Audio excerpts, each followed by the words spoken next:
my name is Phillitia Charlton, and I'd like to welcome you to this special edition of Live at the Backhouse. The Backhouse is your hospitality venue, and it is owned by Derek and Tara Purnell. So let's thank them for hosting us today. This is a special edition of Live at the Backhouse, and this is brought to you by Dante Murphy of Just Us Apparel and Foundation. Just Us is so much more than apparel. Dante brings us scholarships, he's a community organizer, and he also provides us with wonderful merchandise. And so if you're on Facebook, or you can Google him, look at Just Us, because he was kind enough to bring us together for the important special edition that we're doing today. So let's give Dante Murphy a hand. So I'm going to pull my mask down with the disclaimer that all of us understand and respect the seriousness of COVID-19. All of us here are healthy. None of us have exhibited any signs dealing with the virus, and we are practicing social distancing. So you will see some of us pull our masks down with the understanding that we want to make sure that you understand we respect the virus, we understand it, and we are not minimizing its importance. But we needed to come to you today and talk about the importance of understanding what coronavirus is in our community, also talking about social justice, Black Lives Matter, and where do we move forward here in Dayton and throughout the country dealing with all these serious issues. And so we have some amazing panelists here. So I'm going to point right here with Mr. VanNoy and allow them to introduce themselves and say what they do. Hi, my name is Anthony VanNoy. I'm a senior partner for the VanNoy Law Firm. We represent individuals here in the city of Dayton and throughout Ohio. And I'm here to talk a little bit about police encounters, how to engage law enforcement in the most productive and healthy way possible, and to minimize risk as best we can. And secondly, how to peacefully assembly and engage the process by exercising civil disobedience and civil protest. Thank you. My name is Grandy. I am a community organizer, writer.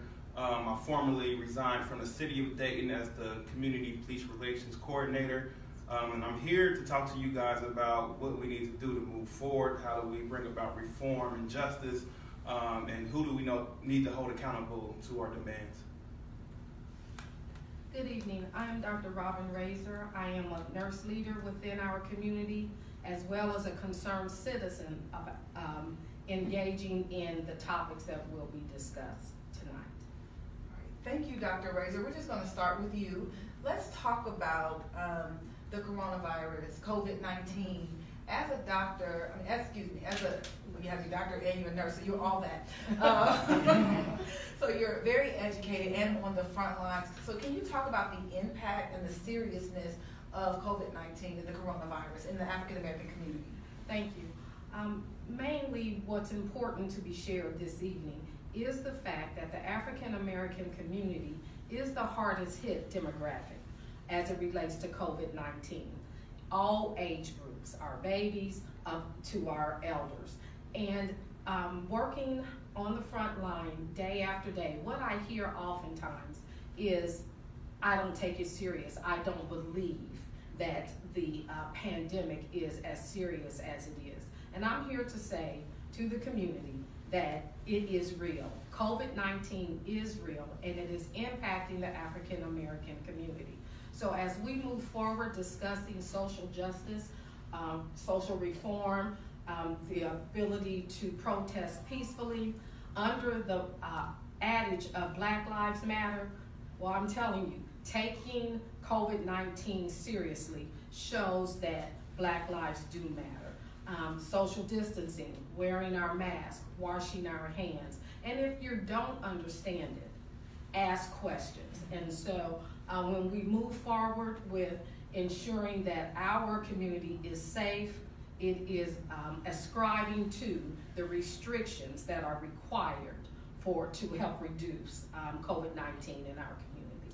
Thank you, Dr. Razor. It's just really important that we let our audience know that we understand and respect everything that's happening, and we definitely want to make sure that we are healthy and safe. And so I'm going to talk to Grandy, and I'm going to ask you, I know you were a part of the protest here in Dayton. Talk about how that was organized and what was the mission that you were seeking to accomplish being a part of that? Yeah, so the demonstration that happened Saturday, which was Dayton's first big demonstration, part of it was organized and sanctioned by the city. So they met in front of the federal courthouse, they talked, and there were speeches. However, there was still a lot of energy after all that stuff was done. So people began to march. And at some point, the organizers asked people to disperse.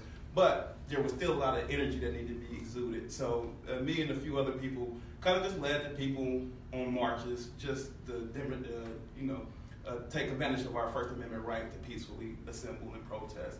So we walked the streets of downtown, and eventually there were some standoffs between the demonstrators and the police. And for the most part, those standoffs went peacefully. But then we reached Wayne Street, and that's when there was a little bit of conflict. There's different accounts about who were antagonizers, who started it, who escalated. But I can say from a community perspective, just having the police there and that show of force, that military force that was present, by itself escalated things. It sent just a rush of adrenaline coming through you, because we all had this fight or flight response. And just to see people who look like they're ready to hurt you, to be frank, causes people to react, and that's what happened. And taking this into context of the COVID-19 pandemic, for the most part, I think protesters around the country are wearing their masks. It's almost impossible to social distance, but they're at least wearing their masks. And we see that there isn't the biggest spread that it could have been, especially if you look at like New York when it was really dense. Right now, they're still looking relatively healthy considering that. But when tear gas is being thrown and pepper spray is being sprayed, you tend to take it off and cough a little bit. So we are engaging in this risky behavior by going out there and demonstrating and protesting. And I want to stop you right there. First of all, I appreciate you acknowledging that, because the two truths can exist, right? Yeah. Both are very relevant and important. Right. And so it's very difficult to pick and choose, and I'm not going to. And we shouldn't be as to. My son was there, right, and he begged me to be there. And I, as a mom, I didn't know how to tell him no. He's 17, he cared, he was passionate, he has a mask, he had a sign, and he needed to be there. And so I definitely understand the passion and the conviction, but I appreciate the acknowledgement that it was risky and it was worth the risk to many people, and I'm appreciative of that. So thank you for acknowledging that. And I just want to come in, and I'm going to come back to you, but with Mr. VanNoy, according to what Jared is saying about the military presence and exercising his First Amendment right, and you are also, you graduated from law school as well. Yes. So you know your rights just as much, and a lot of people might not know the breadth of what you do.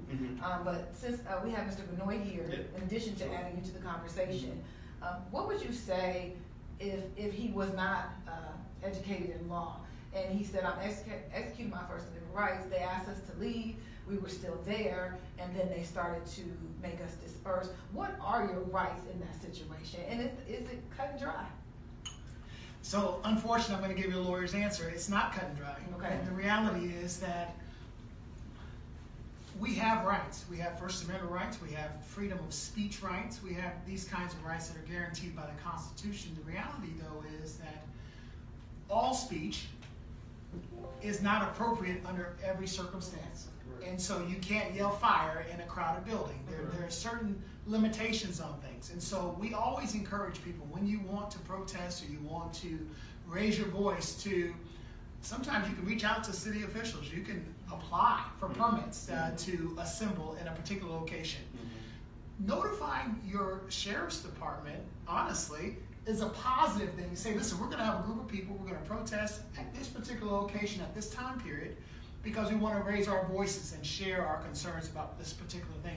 Law enforcement, although we've had horrific, terrible incidents of brutality, there are some absolutely wonderful law enforcement officials who are actually supportive of what we're doing here in the community.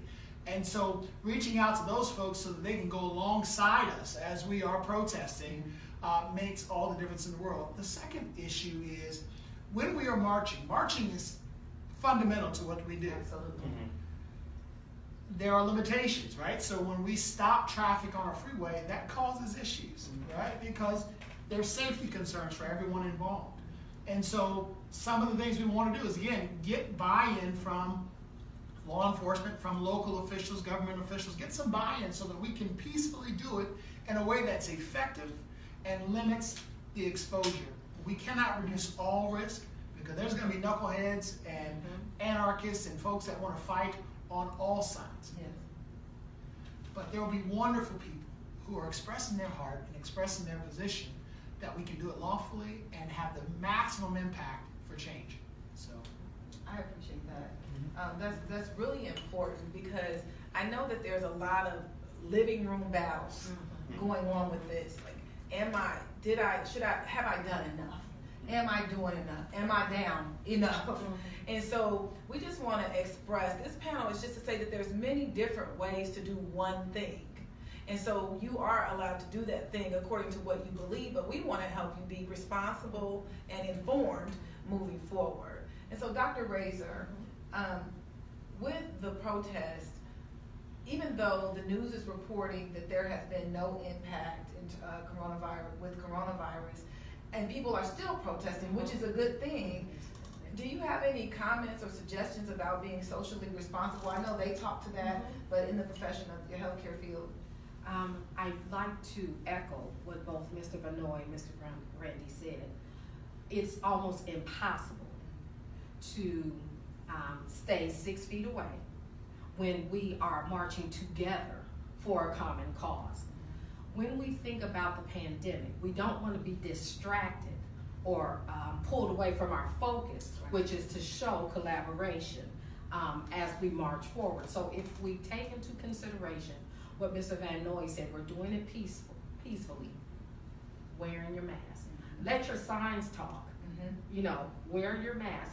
Mainly, the virus is spread from the nose and the mouth. So if it is covered and we're marching with our signs can speak, I would say that we are being socially responsible. We also know that with the virus, it can take 14 days from the time you are exposed for you to show signs. So it's important, that's why it's more important to wear a mask, because you don't know who you're around. And the other thing is, you don't want to take it home. You may be immune, but you have loved ones at home. You have neighbors at home. So when we talk about being socially responsible, when we talk about being engaged, this is simple. Masks cost 50 cents, and I'm sure your organization passed them out. Wear them. Sometimes silence speaks louder than your voice. So that's what I would say.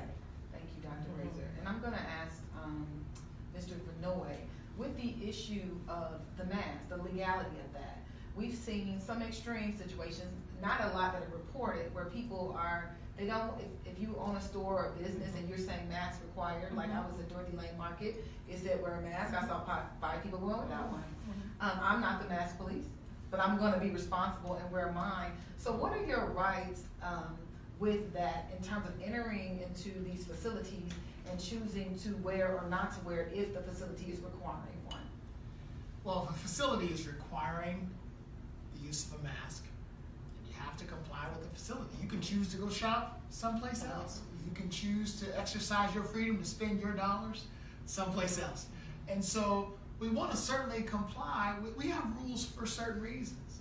And certainly when I go to a store, if it says wear a mask, I went to a store just the other day. You have to wear a mask. But I try to wear a mask in all the stores because I'm trying to be responsible and adhering to what the scientists and the doctors are saying we ought to do to minimize or reduce the spread of COVID. But in terms of your life, following rules, I mean, places have rules for a reason. They're trying to keep their employees safe. They're trying to keep their other customers safe. We don't have to worry about someone coughing on someone else or people getting agitated because they hear someone coughing or speaking loudly because they have a mask on. So I think it's important to comply with those rules.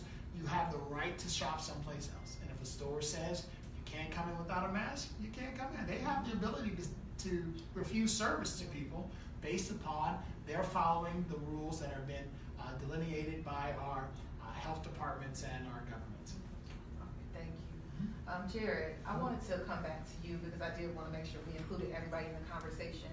But when we talk about passion and leadership, I know that I've worked with you on boards before. We work in the community together, and I know in the recent events you were passionate before this. People might not have known that because they don't know you. But in the recent events, you demonstrated a lot of passion. How do you figure out how to display that and demonstrate that? If someone were looking to you and saying, you know what, I see what Jared is doing, I respect what he's doing in the movement, and I see that he's passionate, what would you say to them about how to navigate that? Because I know you talked about demands, because there are some demands that are coming with the Black Lives Matter movement. So how do you navigate that and help somebody figure out what to do? So I've been fortunate enough to, as you mentioned, go to law school. I've been fortunate enough to work for the city and kind of see the structures that exist that give way to the police brutality that we see. You have qualified immunity, which is a huge barrier to receiving justice. And on the local level, most people don't understand that we have a city manager form of government, which means that our city manager makes the day-to-day decisions with regard to the police force and everything else. And the commission is just there to hold them responsible, but we can hold the commission responsible. So all the passion is great, and I encourage the passion, but I want to match that with education, and I want to attack that on several different levels. One of my favorite movies is Selma, and part of the reason I like Selma so much is because it shows every aspect of the movement. They show Dr. King organizing the marches, along with John Lewis and the other people, but you also see people in a room with Lyndon Johnson. You also see people in the Supreme Court arguing their case. And all of that is necessary to bring about change. So, you know, passion is great, but we have to direct that passion where we can be most effective. That's awesome. Thank you for sharing that. Because I know that a lot of people want to express themselves. And so, from the community perspective, Dr. Razor, what are ways, if you didn't protest, how should you deal with that with your mental health? And what are other ways that you can still be a part of the Black Lives Matter movement? I think it's what Mr. Grandy said, reach out. It's education. We have to, I believe, for our own mental health, is understand others' perspectives. We have generational barriers, you know, so say the baby boomers think differently about this Black Lives Matter movement compared to Gen X and Y and Z. I think fundamentally, to help our mental health is something that we learned in kindergarten. It's to value another's opinion and to listen. And I think if nothing else comes from this Black Lives Matter or for a pandemic, for instance, it's being able to now see our world, because the world we once knew no longer exists. So mental health requires that I have to look inside myself and say, maybe I'm wrong. Maybe my perspective has been skewed based upon my experiences. So I'm not going to go off on the deep end without reaching out to persons who may have a different perspective or have the truth, the unadulterated truth. I may not like it, but it's going to keep me safe and it's going to keep me sane because my world no longer exists. And I think that's what causes people to tip in their mental health is they've been pushed into something uncomfortable, different, something they've not experienced before, and I don't know how to handle it. So I try to handle it with what I used to know that no longer works. Everybody shook their head. that no longer works, and that causes me not only mental anguish, but mental anguish can cause physical anguish. So when you have people have heart attacks, you see these young people having heart attacks, it's because of stress. And it's because I'm not malleable to adapt to the new world that I'm now living in. And so listening, reaching out. Thank you. Mr. VanNoy, I wanted to talk to you a little bit about in the workplace. And so I don't know, we just gonna keep it real, but I got my truth earrings on. I normally don't wear these, but I wore them today. And in the workplace, I have a lot of friends who are professionals in different industries who are getting these phone calls from white counterparts that work with them, apologizing, saying that they're sorry they didn't understand their struggle. And this, I would say about at least 5 or 6 of my closest friends, I don't know if you guys have experienced this either, you're getting the conversations. What is appropriate and what is not in having that conversation and receiving that conversation? Because I've heard 2 different approaches. I've heard some people say, I welcome the conversation, and I've heard other people say, stop. You're making this about you, and I don't want to talk about that. Is there any harassment in this? How do we navigate this from the workplace perspective of having these courageous conversations that deal with personal issues? I would say that it's important to have the conversation. This is something that I've shared with many people. It's a tension, and it's a good tension. It's a good tension that we have to embrace. If people, and I encourage folks, everybody's got to kind of do it from their own, what their comfort level is.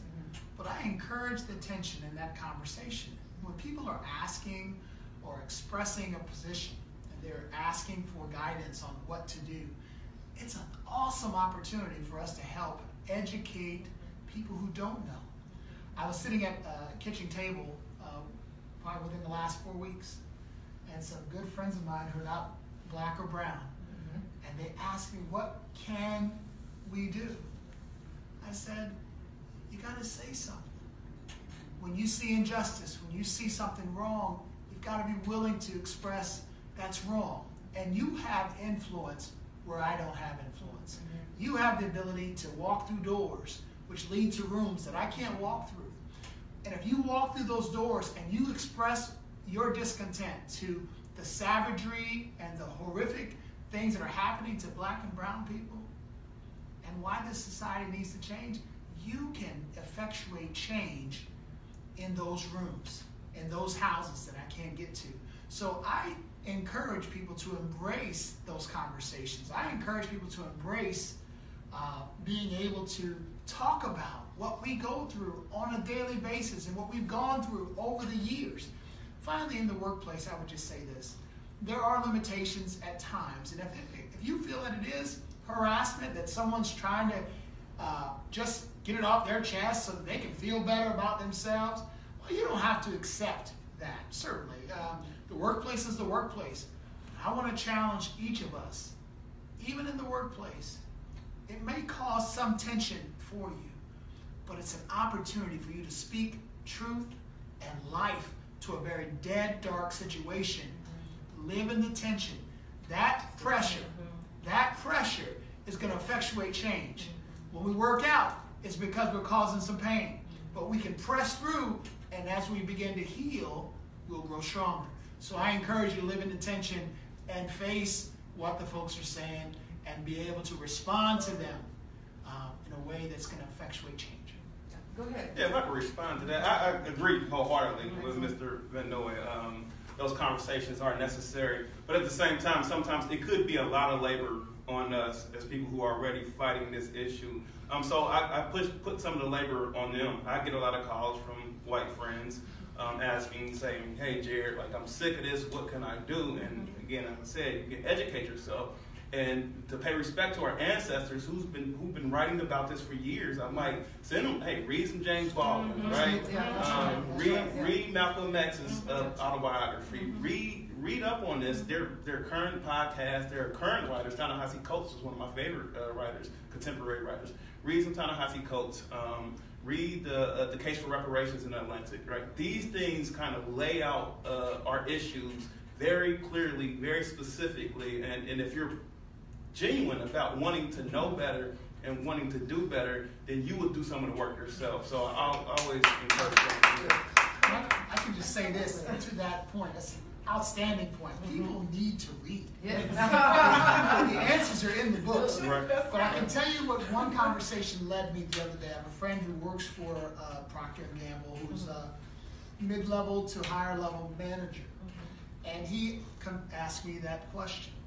And he did follow up with asking about books. And so we did have that conversation just recently. But the conversation that I had with him in that moment, in the tension, led him to send emails out to 150 other employees at Procter & Gamble, and also to vice presidents above him, which got significant response as well. It is those conversations, again, those are doors that I can't get through. So I don't shudder from the conversation. I respect completely. People need to read and learn on their own. But when they ask you the question, it's an opportunity for us to make a difference. And so I'm trying to make all the differences that I can, just like you are, just like all of us are. And so I challenge you to have the conversation as well.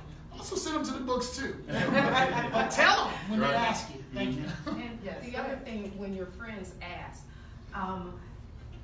someone said, let's not let them off easy, because for them, their social responsibility is, I asked my black friend, what could I do? It's not something that you check off, like going to the grocery store.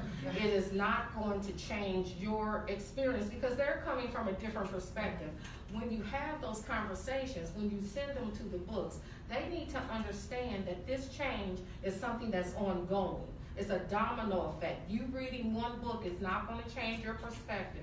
Yes, it may open doors, but you have to teach your children to read those same books. You have to teach your neighbors to read those same books. And what we're going through, whether it's the pandemic or social injustices, it's going to take concerted effort for the rest of our lives. This is not a finite experience that once we check this off, once the marches stop, once COVID slows down, our behaviors cannot go back. Right. And Dr. Razor, to your point, and I didn't mean to interrupt you, but I feel passionate like you guys, because I don't mind having the conversation, but consider me for the contract. Yeah. It's nice to be able to say you matter. I mattered before, and we mattered before, but we understand the importance of letting you know that we matter. Right. But in addition to that, though, are we going to get into the room? Are we invited to the table? Are our credentials seen as valid and important?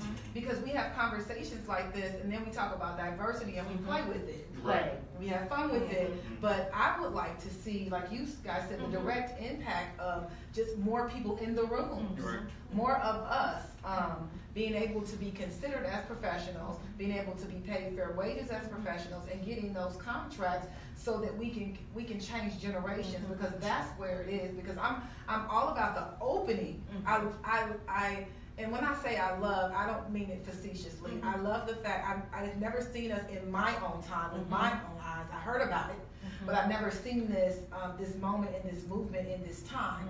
It is scary and exciting all at the same time. And for me, and so my whole thing is, that's great that you got a company policy, so you're gonna hire some more black people? Like, I mean, show us that. Don't just show us your statement, show us your action. That's true. And so that's what, that's been, as you can see, that drives me, because these are conversations that we have as business owners and different things like that. So I want to segue that to talk about actions, and everybody can pick up on this question, but I'm going to start with Jared.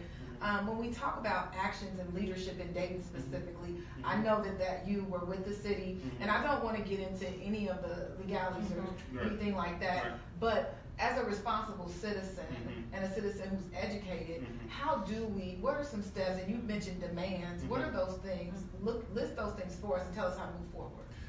Well, with regard to demands, there are some demands that the community has expressed. I will start with the NAACP. They put out the 8 That Can't Wait, right? And one of their first bullet points, I believe it is the very first bullet point, that says an independent citizen review board with authority. For that to happen, there has to be it has to allow for that in the FOP contract. That FOP contract ends at the end of this year. So we're working with about 6 months to actually get that come to the negotiation table and bring that there, so we can get that within the contract if we are serious about meeting these demands. But more generally speaking, we have to be very aware of the process. The commission meetings are a public forum. That's one way we can go there and hold them accountable. The city manager's report, which comes out every week, is a public document. A budget is a public document, and a budget is a moral document. So if you want to know where the city's values lie, and we're talking about minority participation, you can see how much money they spend with minority companies. So it's cool for the mayor to say Black Lives Matter. Cool, that's easy. That's the minimum, right? But spend some dollars with us. Let's make sure there's real inclusion. Let's make sure our Black police officers are actually are being treated well within the department.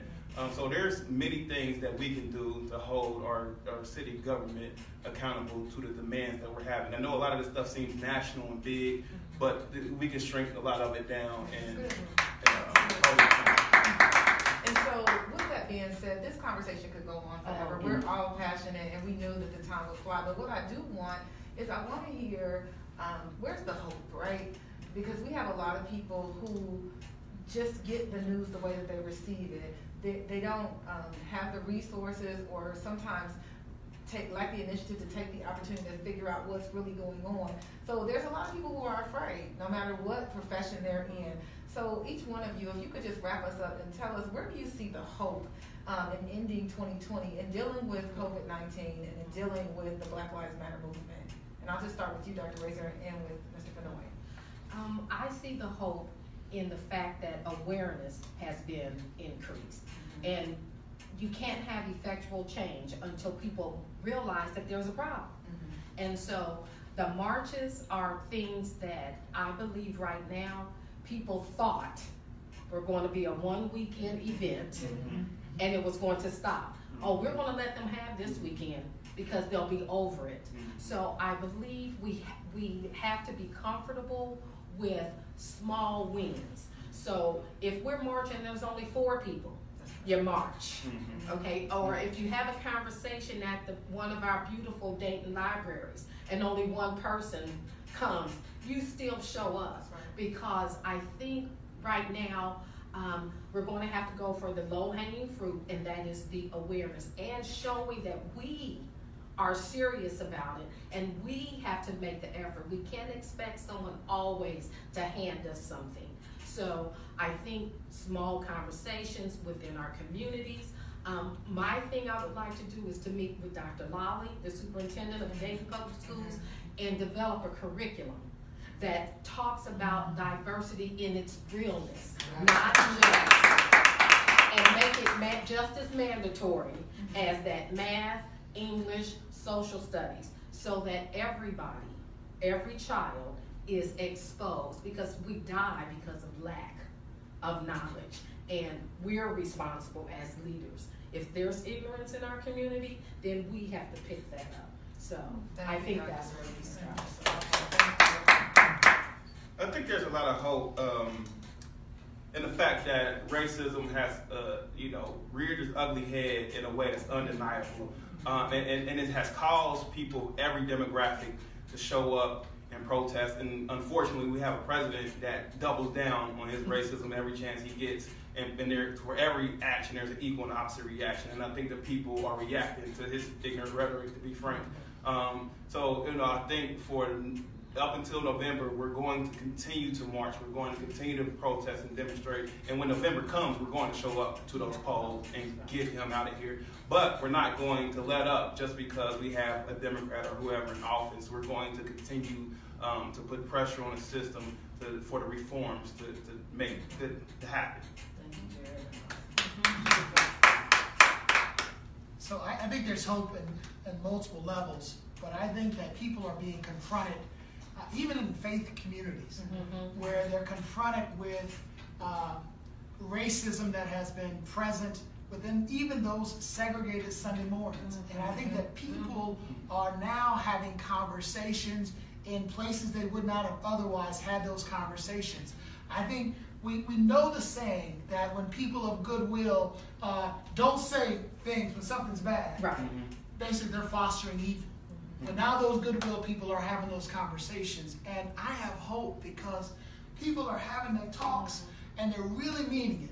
And they're going on Facebook and they're going live and they're saying something about the wrong that they see.